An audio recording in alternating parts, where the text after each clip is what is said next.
지난 5일 치러진 보궐선거에서 당선된 천창수 울산교육감이 취임한 지 일주일이 지났습니다.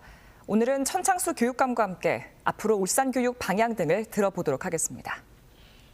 안녕하십니까? 네, 반갑습니다. 네, 우선 당선을 진심으로 축하드립니다. 네. 자, 울산교육감 업무를 시작하면서 학교폭력 전담기구 설치 관련 안건을 1호 결재로 하셨습니다. 특별한 이유가 있으십니까? 지금 학교 폭력 문제가 전 국민의 관심사이고, 또 학교 폭력 문제가 좀 심각한 것은 그 피해를 당한 학생들이 평생 좀 씻기 어려운 상처에 시달리기도 하고, 또 목격하는 학생, 또 방관하는 학생도 있거든요. 그런 아이들도 또 공포감이라든가 무력감, 죄책감에 빠지기 때문에 이 문제를 꼭 해결해야만 학교가 수업이 좀 정상이 될 수 있다. 그렇게 생각해서 우리 교직원들의 마음을 좀 모으고 담아보기 위해서 한번 그렇게 해봤습니다. 네. 고 노욱희 전 교육감에 이어서 전국적으로 첫 부부 교육감이 탄생을 했습니다. 의미가 좀 남다를 것 같은데요.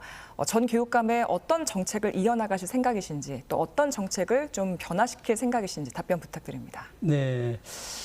이어갈 부분들은 시민들이 잘 알고 있을 것 같습니다.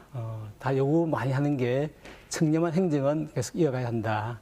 또 평등한 출발선을 보장해주는 교육복지, 그리고 아이 한 명 한 명 또 세심하게 살펴보는 아이 사랑은 계속 이어갈 생각이고요.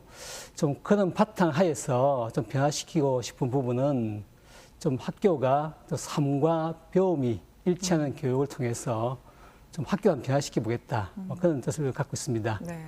예를 좀 간단히 들어보면 우리가 사회 수업 시간에 이제 민주주의를 공부하게 되는데, 이때 민주주의는 다른 사람을 좀 존중하는 것이고, 또 의견이 다르면 토론도 하고, 또 그 토론을 통해서 또 양보하고 또 타협하는 걸 가르치는데, 실제 학교에서는 그렇지 않거든요. 그냥 교칙을 만들 때 학생 대표가 참여하지 않잖아요. 네. 그래서 학교가 배우는 수업 내용하고 학교 사회론 자체가 또 같이 가야 되겠다. 그래서 교칙을 만들 때 학생 대표 참여해가지고 학생 의견도 내고, 그렇게 했을 때 학생들도 민주주의에 대해서 알게 되고, 또 자기 의견이 반영됐을 때 더 그걸 잘 지켜야 되겠다.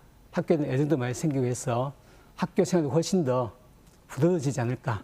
그렇게 되면 학교 폭력 문제도 학생들이 나서가지고 좀 예방한다든가 좀 막기 위해서 노력하지 않을까.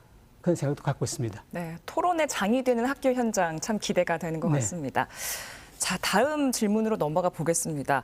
이 학생교육원 제주분원 건립 등 고 노욱희 교육감 시절에 울산시와 울산시 의회와 이 노선 차이로 인해서 갈등이 좀 많지 않았습니까?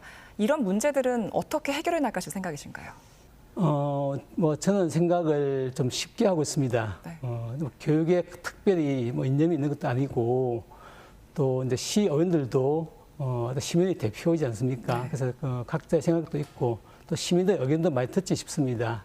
좀 자주 만나고 소통하면 어떤 교육 정책을 두고, 교육 정책 하나하나를 두고 이것이 아이들 위한 올바른 정책인지 아닌지를 좀 시간을 들여서 좀 토론한다 그러면 충분히 좀 양보하고 타협하면서 좀 합리적인 안을 좀 끌어갈 수 있겠고, 그 과정에서 시민들의 여론도 상당히 중요한 역할을 하지 않을까 생각하고요. 그래서 큰 문제 없이 좀 잘 풀어갈 자신이 있다.